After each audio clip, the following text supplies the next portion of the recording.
APD's new chief says the police shooting that killed a homeless man in the foothills is justified. The video shows the suspect turning away as officers fire. News 13's Chris McKee was there. He's now in the Newsplex with more. Yeah, Kim, at a news conference today, Chief Gordon Eden released video from Officer Dominic Perez's helmet camera. He fired 3 shots, but before that, you'll see a flashbang goes off, then officers make their move. Do it. Get on the ground! Get on the ground now! Get on the ground! Get on the ground! Don't make noise! Put up! This home video shows the man before the shooting. Police say 38-year-old James M. Boyd is the man who was killed. Boyd was arguing with police for hours last Sunday in the foothills after officers tried to talk to him about illegally camping. At the press conference today, Chief Gordon Eden said Boyd pulled 2 knives on the officers to start the event. More than 3 hours after the whole thing started, police moved in. Chief Eden said officers Keith Sandy and Dominic Perez on the left fired their rifles 3 times. But he called the shooting justified today, saying officers also used non-lethal force, first throwing a flashbang, then releasing a dog, and simultaneously using a taser gun and beanbag rounds. Chief Eden said officers fired because Boyd made a direct threat at the canine officer who was unarmed. Actually, if you watch the videotape, all the less than lethal devices were in fact deployed.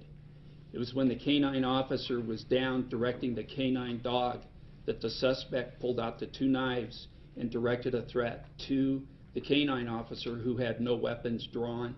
He was handling the dog. Chief Eden said it's unclear if Boyd was mentally ill. However, his criminal history details several violent incidents and says Boyd was in and out of mental institutions and jails for decades. Kim, back to you.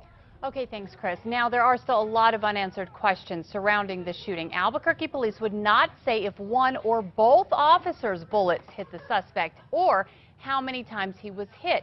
And more than once, the police department tried to end today's news conference as reporters continue to ask questions. Thank you all very much. Thank you. We're good. Police won't even confirm if the officers' shots are what killed Boyd. They say they are waiting on OMI.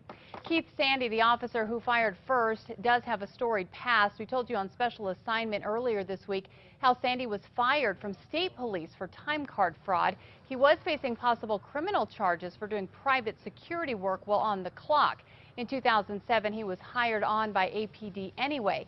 Back then, the department told us he would not carry a gun or have a badge. But as you can see, that obviously did not stick, and he worked his way up to the rope team. Hands out to your side! Beanbag! Beanbag! Drop the knife! Drop the knife! Drop the knife!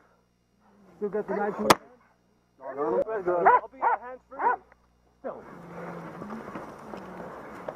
Alright, he's good. Somebody step on that right hand real hard.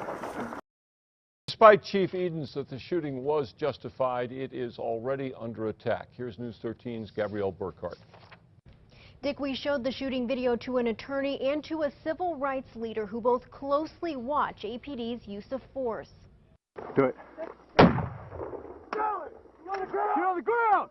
After watching the entire video, I'm shocked. I've never seen a murder captured on videotape before. That from attorney Joe Kennedy, who teamed with his wife Shannon to win a $10 million verdict against the city for APD's wrongful death shooting of Kenneth Ellis in 2010. I've never seen anything quite like this. He believes officers put themselves in danger last Sunday by getting too close to Boyd. Peter Simonson of the ACLU says the current federal investigation of APD needs to include this case. Was there another way to approach this whole situation that didn't have to result in someone dying? We need a trustworthy investigation of incidents like this. Chief Eden emphasized that officers tried less lethal tactics like the flashbang, a taser shotgun, and the canine, but he insisted that in the end they had no choice.